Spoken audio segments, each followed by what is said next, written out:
आजादी के 75 साल बाद भी देश में ऐसी घटनाएं घटती है जो देश को शर्मसार करती है।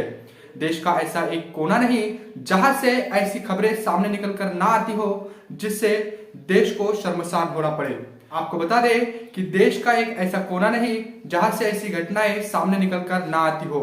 हाल ही में मध्य प्रदेश, छत्तीसगढ़ से ऐसी घटनाएं सामने निकल कर आई है। महाराष्ट्र के नांदेड़ जिले से भी ऐसी ही एक घटना दलित समाज पर हो रहे अन्याय अत्याचारों को दर्शाती है। ऐसी ही एक खबर मणिपुर से भी आती है।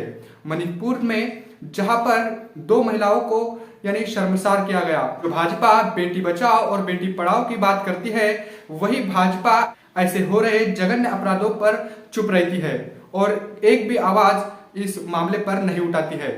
आपको बता दें कि ऐसी घटनाएं बहुजन समाज पर आए दिन होती रहती है, लेकिन फिर भी बहुजन समाज ये जागरूक नहीं होता। ये भी बड़े दुख की बात है।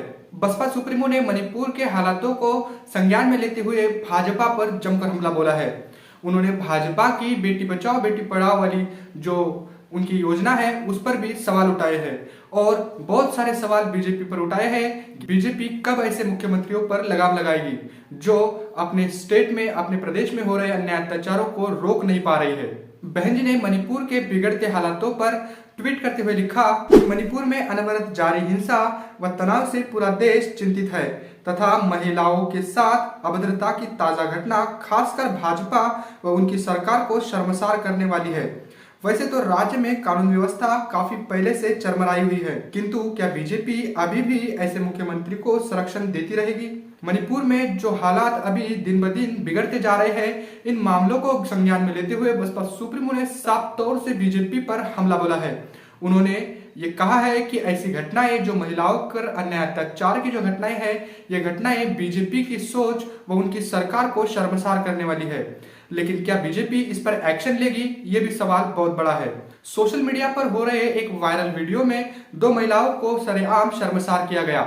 इस मामले को भी संज्ञान में लेते हुए बहन जी ने आज ही 2 ट्वीट किए और बीजेपी की जो सोच महिलाओं के प्रति है इसको भी उन्होंने उजागर किया। उन्होंने अपने पहले ट्वीट में लिखा, मणिपुर में महिलाओं के साथ भीड़ द्वारा जो दरिंदगी की गई वह अत्यंत ही दुखद, शर्मनाक तथा दिल को दहलाने वाली घटना है। राज्य व केंद्र की सरकार को भी ऐसे आपराधिक तत्वों को इतनी सख्त सजा दिलवानी चाहिए कि इस प्रकार के जघन्य अपराध की आगे कहीं भी पुनरावृत्ति न हो सके। तो बहन जी ने साफ तौर पर वहां पर हो रही महिलाओं पर जो दरिंदगी हो रही है उस पर चिंता व्यक्त की है और इस घटना को शर्मसार करने वाली घटना बताया है। और साथ ही उन्होंने कहा ऐसे आपराधिक तत्वों को ऐसी सजा दिलवानी चाहिए कि आने वाले समय में फिर ऐसी घटना घटित ना हो और ना ही किसी की ऐसी हिम्मत हो कि वो इस प्रकार की घटना को अंजाम दे पाए। बहन जी ने अपने दूसरे ट्वीट में कहा है, लेकिन इस घटना को लेकर अब जो राजनीति की जा रही है वह भी अनुचित एवं चिंतनीय। संसद में इस पर जरूर सार्थक चर्चा होनी चाहिए, जबकि इस घटना का सुप्रीम कोर्ट ने भी खुद संज्ञान लिया है जिसे दबाया नहीं जा सकता है।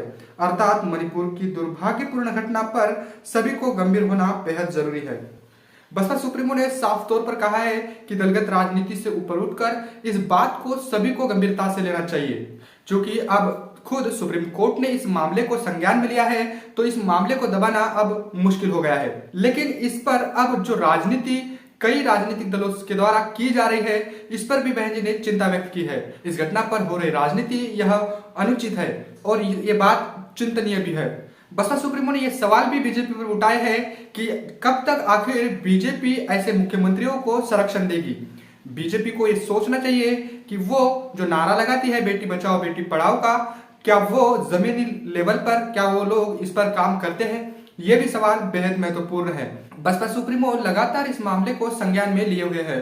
बीएसपी के वहां के जो स्टेट लेवल के पदाधिकारी हैं वो भी इस मामले को गंभीरता से उठाते हुए चल रहे हैं। आपको बता दें कि ऐसी घटनाओं पर बीएसपी पूरे देश में जन आंदोलन भी कर सकती है, ऐसे इशारे भी बीएसपी की ओर से मिल रहे हैं। आपको बता दें कि हाल ही में राजस्थान के करौली जिले में भी एक ऐसी ही शर्मसार करने वाली घटना सामने निकल कर आई थी। उसके पहले मध्य प्रदेश के सीधी जिले में भी ऐसी घटना सामने निकल कर आई।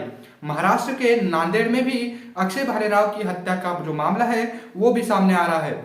यानी इस तमाम घटनाओं से यह साफ हो रहा है कि बीजेपी की जो सरकार है वो इन तमाम घटनाओं पर अंकुश लगाने में नाकामयाब रह चुकी है। अब ये देखने वाली बात होगी कि बहुजन समाज इन बातों से क्या सबक लेता है और 2024 में जो लोकसभा के और विधानसभा के चुनाव होने वाले हैं, इसमें बीजेपी को ये किस प्रकार सबक भी सिखाता है, ये देखने वाली बात होगी। लेकिन मणिपुर में जो घटना घटी है, इसको लेकर आप क्या सोचते हैं, कमेंट करके हमें जरूर बताइएगा। मिलते हैं अगली रिपोर्ट में, तब तक के लिए जय भीम, जय भारत। बने रहे प्रबुद्ध भारत टीवी के साथ। बहुजन विचारधारा को बढ़ाने के लिए हमारे चैनल को सब्सक्राइब करें, लाइक करें